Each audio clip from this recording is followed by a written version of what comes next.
30절 32절 말씀을 같이 합독합니다.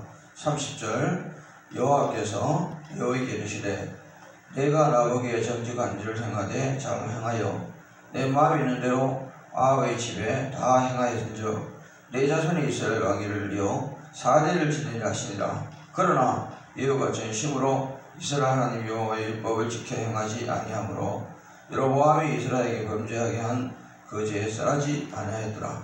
이때 여호와께서 이스라엘에서 땅을 잘라내기 시작하며 하사엘이 이르시되 하사엘이 이스라엘 모든 영토에 공격하되. 아멘. 오늘 말씀은 인간의 한계에 대해서 말씀드립니다. 인간의 한계가 뭔지를 여러분은 오늘 말씀을 통해서 한번 찾아보시기 바랍니다. 아버지 감사합니다. 인간의 한계에 대해서 알게 하시고 깨닫게 하여 주시옵소서. 모든 것을 주께 부탁드리며 거룩한 예수님 이름 받들어 기도드립니다. 아멘. 오늘은 중심 인물이 예후입니다. 근데 예후라는 사람이 다 잘합니다. 바알신을 섬기는 자들, 그 다음에 우상숭배한 자들을 다 죽이고 정리를 합니다. 그러나 단 한 가지 정리 못한 것이 있습니다. 그것은 어떤 면에서는 여러분이 참 우리는 중요한 얘기를 하는 것은 어떻습니까?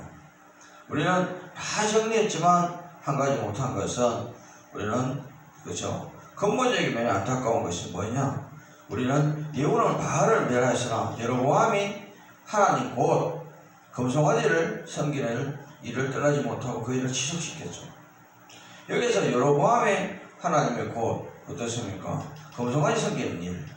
그러니까 다 우상을 다 멸하고 했지만 여러분 금송아지를 섬기는 그거에 대해서는 자유하지 못했다. 이게 한 가지 한계예요. 인간은 어디까지나 완벽한 것 같지만 한계가 있다는 거죠. 여러분 우리도 마찬가지입니다. 여러분 신앙생활 다 잘하는 것 같지만 여러분 나도 모르게 우리는 우상숭배가 나한테 있다는 거죠. 자식이 우상숭배가 될 수 있고 내 사업장이 내 아내가 내 남편이 물질이 각종 명예가 이런 것들이 우리는 내 우상이 될 수 있습니다. 그 때문에 예후라는 사람이 다 잘하는데 정치도 다 잘하고 해서 하나님 칭찬을 받았지만 여러분 어떻습니까? 여로보암이 섬기는 우리는 여기에서 우리 금송아지를 떠나지 못했다. 안타까운 일이죠. 저는 여러분한테 드립니다. 내 자신도 돌아보면 다 완벽하게 다 잘하고 신앙생활도 잘하고 남들도 섬기고 내가 다 잘한 것 같지만 나도 모르게 내 안에 자리 잡은 우리는 무언가가 있다는 거죠. 그것을 여러분은 인간의 한계에서 찾아내야 돼요. 여러분은 다 잘한 것 같습니다. 목사님한테 섬기기도 잘하고 교회 봉사도 잘하고 전도도 잘하고 모든 다 잘했어요. 그러나 내 아들이 우상이 될 수 있습니다. 또 물질이 우상이 될 수 있습니다. 명예가 남들이 잘한다고 칭찬하는 것이 또 명예가 될 수 있습니다. 여러분 저는 여러분에게 말씀드리고 싶은 것은 나도 모르게 나를 지배하는 그런 우상에 대한 사실을 여러분 기억하시고 저는 하나님보다 더 좋아하는 것은 다 우상이다. 이런 생각을 가진 적이 많습니다. 그러다 보니까 어떨 때는요 돈에 대해서 내가 노예가 되기 싫었고 명예에 대해 노예가 되기 싫었어. 여러분 우리는 노예가 된다는 자체는 거기에 내가 끌려간다는 거죠. 꼭 거기에 그게 시켜서 하는 게 노예가 아니에요. 나도 정신적인 노예는 참 많습니다.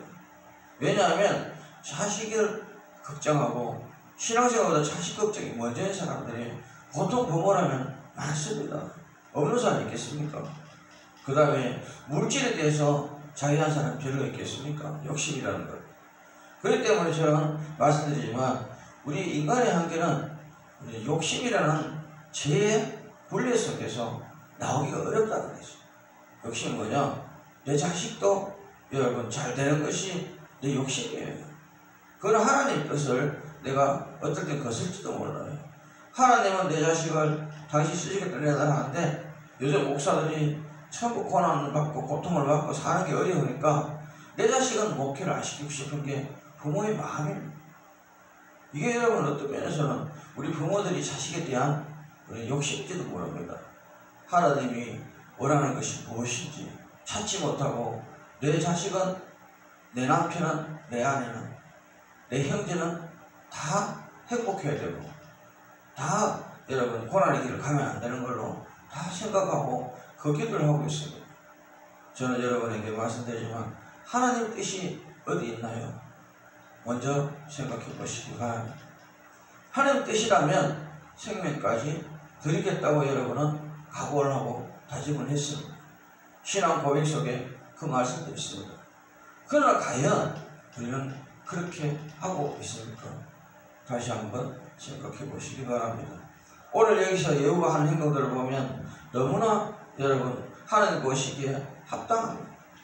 왜 합당하냐면 여기 보면 여호가 어떤 면에서는 아합의 아들들을 살해하고 아시아의 어떤 왕자의 형제들을 살해하고 아합의 나머지 사람들을 다 살해하고 그 다음에 바알을 섬기는 자들을 살해하고 여기서 보면 이들을 다 살해하고 다 했습니다. 이제는 어떻습니까? 나머지 여러분 여로보암이 섬기는 금신상 그것마저 여러분 우리는 어떻습니까? 피했으면 얼마나 아름다웠을까요? 그러나 여호는 그걸 하나 여러분 우리는 정리하지 못했다. 안타까운 현실이라고 저는 생각합니다. 그러나 하나님은 여러분 인간이기 때문에 어디까지만 하나님 바라보신다는 거죠. 그래서 오늘 여기 보면 우리는 3, 4대까지 우리는 어떤 면에서는 우리는 지내리라 하십니다. 영원한 약속을 하지 않는다. 왜? 인간과의 약속은 영원하지 인간시키지 않기 때문에 저는 이런 생각합니다. 하나님이 인간이 약속을 지켰으면 여러분 천대까지 네 자손이 왕족될 거라고 약속할지는 모릅니다. 그러나 3, 4대까지 어떤 면에서는 여기에서는 우리는 4대까지라고 합니다. 30절에 보면 30절 마지막 부분에 내 자손이 이스라엘 왕위를 이어 4대를 지내리라 하십니다. 그래서 4대까지 국한이 되어 있습니다. 여기에서 우리가 32절에 가보면 그때 여호와께서 이스라엘에게 땅을 잘라 내기 시작하심에 하사엘이 이스라엘의 모든 영토를 공격하되 요단 동쪽 길러 온 땅 곧 갓 사람과 르우벤 사람과 므라세 사람의 땅 아론 골짜기에 있는 아로엘에서부터 길르앗과 바산까지 하였더라. 여호와의 남은 사적은 행한 모든 일에 업적은 이스라엘 왕치 역대 지략에 기록되지 아니하였느냐. 여기서 보면 이렇게 왕들의 것을 다 기록해놨다. 그러나 중요한 얘기는 뭐냐? 인간은 항상 한계를 느끼고 산다는 거죠. 여러분 부모의 사랑도 한계가 있습니다. 부모가 내한테 자식들한테 해줄 수 있는 것도 한계가 있죠. 저는 여러분 생각합니다. 부모가 내 죽기까지 사랑하는 것 같지만 부모도 여러분 한 번 태어나서 한 번 가시는 게 인생이기 때문에 언젠가는 영원한 나의 부모가 내 곁에 안 계시는 사실을 여러분은 기억하시기 바랍니다. 그래서 인간은 한계가 있고 사랑도 한계요 여러분 섬기는 것도 한계 다 한계가 생겼습니다. 그런데 완벽한 척 내 자식을 위해서 내가 희생을 다한 척 하지만 모르겠습니다만은 나는 지금까지 살아가면서 내 자식을 사랑한다고 하면서도 완벽하게 사랑하지 못한 것은 사실입니다. 내 생명까지 내가 바쳐가면 내 자식을 사랑한지 생각해 볼 때가 있습니다. 여러분 아내를 사랑한다고 여러분 많이 이야기합니다. 그러나 아내를 사랑한 사람이 위급한 상황이 됐을 때 아내를 위해서 내 생명을 버릴 수 있을까 생각해 보면 그 사람도 허구성인지 모릅니다. 저는 여러분 말씀드리지만 자식을 위해서 부모가 숭고한 희생을 하는 부모들은 많습니다. 그러나 내 자신을 돌아봅니다. 나는 자식을 위해서 내 생명을 버릴 수 있을까 생각해 보면 나도 어떤 면에서는 한계성 사랑이 아닐까 이런 생각을 합니다. 제가 여러분을 위해서 사랑한다고 여러분을 위해서 기도한다고 여러분에게 무엇을 다 한다고 해주지만 따져보면 저도 한계성입니다. 왜? 제가 여러분을 위해서 죽어줄 수도 없고 여러분을 위해서 내가 내 생명을 내놓을 수도 없는 게 사실입니다. 가슴에 손을 얹고 솔직히 고백하면 내가는 나를 위해서 행복하게 살고 싶은 게 욕심인지 모릅니다. 여러분도 돌이켜보십시오. 여러분 내 이웃을 여러분까지 사랑한다고 내 생명을 바쳐 사랑할 수 있는지 저는 여러분에게 진심으로 말씀드리고 싶은 것은 인간의 한계는 어디까지인가요? 결국은 자기를 내어놓고 사랑하는 사람은 별로 없더라. 저는 내 자신을 여러분 내어놓고 남을 사랑하는 것이 진정한 사랑이라는 사실을 여러분에게 말씀을 드립니다. 그럼 오늘 예후가 다 잘했지만 그 한 가지를 못한 이유는 어떤 면에서는 여러분의 금신상 우리는 또 기억나게 하는 것이 있죠. 생각해 보시면 출애굽에 어떻습니까? 모세가 율법을 받으러 시내산 올라갔을 때 누구죠? 아론이 금신상을 만들어서 한 사건. 어떤 성경에서 왜 금송아지 신상이 이렇게 나오는지 저는 여러분에게 가끔 그런 생각을 해봅니다. 우상이라는 단어를 쓰면 어떤 면에서 우상이 우리는 소의 형상 이런 뜻이 아닐까 이런 생각도 할 때가 있습니다. 저는 여러분에게 오늘도 이 말씀을 통해서 부탁드리고 싶은 것은 과연 나는 주님을 사랑한다고 여러분 입술로 시인하고 찬양을 부르고 말씀을 사모하며 기도하지만 주를 위해서 과연 나는 사랑하고 있는지 내 자신을 사랑하는지 돌이켜보시기 바랍니다. 자신을 여러분 사랑할 수밖에 없는 게 인간성의 구조라면 여러분 이제 여러분 주를 찾는 여러분은 한 걸음만 뒤로 물러나시면 여러분 자신이 보여질 겁니다. 두 걸음만 물러나면 우리 가족이 보여질 겁니다. 세 걸음만 뒤로 물러나면 하나님의 마음이 보일 겁니다. 여러분 무엇이든지 섣불리 행동하지 마시고 섣불리 약속하지 마시고 섣불리 서운하지 마시고 한 번, 두 번, 세 번 생각하고 행동하시기 바랍니다. 여러분 생각에는 즉흥적으로 결정하면 해결될 것 같지만 여러분 해결이 어렵습니다. 여러분 문제라는 것은요 문제가 문제를 낳는 거고 항상 여러분 문제 있으면 답이 있는 겁니다. 문제가 보이면 반드시 답이 있습니다. 그 답을 세상에서 찾을 수도 있지만 주님 앞에 찾을 수 있다는 사실을 기억하시기 바랍니다. 여러분 고난의 답은 어디 있습니까? 결국은 고난이 왔다면 여러분 그것은 어떤 면에서는 세상의 것도 있겠지만 주님이 나를 기 쓰시려는 하나님의 계획인지도 모릅니다. 여러분에게 권면드리고 싶은 것은 문제가 여러분 생기면 먼저 자신을 돌아보기 바랍니다. 육적으로 돌아보지 마시고 영적으로 기도하면서 왜 이런 나에게 고난이 왔을까? 먼저 찾아본다면 문제의 해결이 빨리 되지 않을까? 저는 그런 생각을 해봅니다. 항상 즉흥적으로 내가 남들이 볼 때 이게 좋다고 이걸 선택하고 싶다. 이걸 좋은데 이걸 하고 싶다. 물론 해놓고 나면 뒤에 따라오는 후속들을 생각하시기 바랍니다. 만약에 내가 이거를 가지고 싶다. 이걸 가졌을 때 그 다음 나는 어떻게 할 것인가? 여러분 그거로 만족할 것인가? 또 새로운 것이 계속 쏟아지는 이 시대에 미디 문명은 많습니다. 미디어 시대에 휴대폰도 돌아서면 여러분 좋은 것도 많이 나옵니다. 저는 여러분 가전제품은 사는 날부터 후회한다 이런 말을 어떤 분들은 많이 합니다. 왜냐하면 돌아서면 새 제품이 쏟아지기 때문에 휴대폰도 지금 여기 계신 분들이 많지만 다 내어놓으면 같은 휴대폰 찾기가 어렵습니다. 휴대폰도 종류가 왜 그리 많은지 여러분 슈퍼에 가서 라면을 한번 보십시오. 라면이 진열장에 보통 3개, 4개 진열장을 가득 채울 겁니다. 마찬가지입니다. 여러분 우리는 인스턴트라는 것은 새로운 것들을 기능만 조금만 더 추가하면 새로운 제품들이 나옵니다.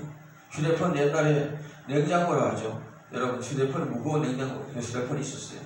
그거는요 고장이 안 났어요. 그거는 5년 6년 써도 별로 고장이 안 났는데 요즘 휴대폰들은 2년만 쓰면 돈 달라고 입을 벌립니다. 왜 그런지 뭘지 모르겠죠. 마찬가지입니다. 여러분 우리도 어떤 면에서는 시대에 오면 점점 가벼워지려 하고 점점 편리해지려 하고 점점 복잡해지는 게 우리 가정 내 우리는 각종 여러분 쓰는 여러분 세상인지 모릅니다. 휴대폰을 사서 휴대폰 기능을 여러분 모르겠습니다만은 100% 다 쓰는 분은 몇 명 있을까요? 저는 연세 많은 어른들은 많이 쓰면 5%입니다. 젊은 청년들은 한 40% 쓰는지 모르겠습니다. 기능은 복잡하고 많은데 여러분 그걸로 이런 모든 프로그램 개발되고 해서 개발비라든지 모든 디자인비라 이런 데서 휴대폰이나 모든 이런 가전제품비는 굉장히 올라가 있습니다. 요즘 웬만한 물건 다 70만원대, 100만원대 다 갑니다. 그런데 사실적으로 여러분 그 기능을 쓰는 분은 5%도 안 쓰고 있다는 사실을 여러분 기억해 보시기 바랍니다. 냉장고도 여러분 단순하게 냉장 음식만 보관하는 개념으로 연세 많은 걸 쓰고 있는지 모릅니다. 근데 냉장고에 여러 가지 기능들이 있습니다. 인공지능 기능도 있고 여러 가지 음식에 따라서 여러분 우리는 분별하는 버튼 누르는 것도 있고 여러 가지가 있지만 안 쓰고 있습니다. 그러나 그냥 음식을 그냥 시원하게 우리는 또 냉동시키는, 냉장시키는 기능 이것만 생각하고 냉장고를 산다는 거죠. TV도 여러분 어떤 채널을 보면 복잡합니다. TV 채널이 여러분 단지 2개, 3개 있을 때는 얼마나 좋았는지 모릅니다. 그때는 어느 방송국인지 얘기할 수 없지만 여러분 간단합니다. 채널 돌리면 이간이면 저겁니다. 요즘은 채널이 얼마나 많은지 요즘은 채널 이름도 모릅니다. 그러다 보니까 여러분 어떤 분은 그걸 찾기 위해서 리모컨을 여러분 100번을 돌려야 자기가 원하는 채널을 찾을 수 있고 이 복잡한 시대죠. 저는 여러분에게 부탁드리고 싶은 것은 문명은 갈수록 점점 발전하지만 신앙은 갈수록 떨어지는 게 우리 현실인지 모릅니다. 저는 여러분에게 권면드립니다. 주를 향한 나의 마음은 이 세상이 아무리 발전해도 변하지 않기를 원합니다. 오늘 새벽에 주님이 주신 말씀은 세상을 따라가면 세상이 보이고 우리는 너의 마음을 주께 드리면 주님이 보인다. 이 말씀을 여러분 기억하시고 세상을 따라가지 않기 바랍니다. 세상에 많은 발전이 있고 세상에 많은 여러분 삶이 있습니다. 그래서 저는 여러분에게 권면드리고 싶은 것은 세상을 따라가면 세상이 보인다는 사실. 그건 뭐냐면 세상이 좋은 것들이 너무 많으니까 거기 내가 따라가게 되면 세상이 우상이 되어버리고 세상 따라 살 수밖에 없다는 거죠. 그러나 저는 여러분에게 영적으로 여러분 주를 바라보고 주님을 찾아나가면 언젠가는 주님을 만나게 될 것입니다. 여러분 같이 주님을 만나서 같이 여러분과 동행의 축복이 임하기를 주님의 이름으로 축원드립니다. 기도합니다. 아버지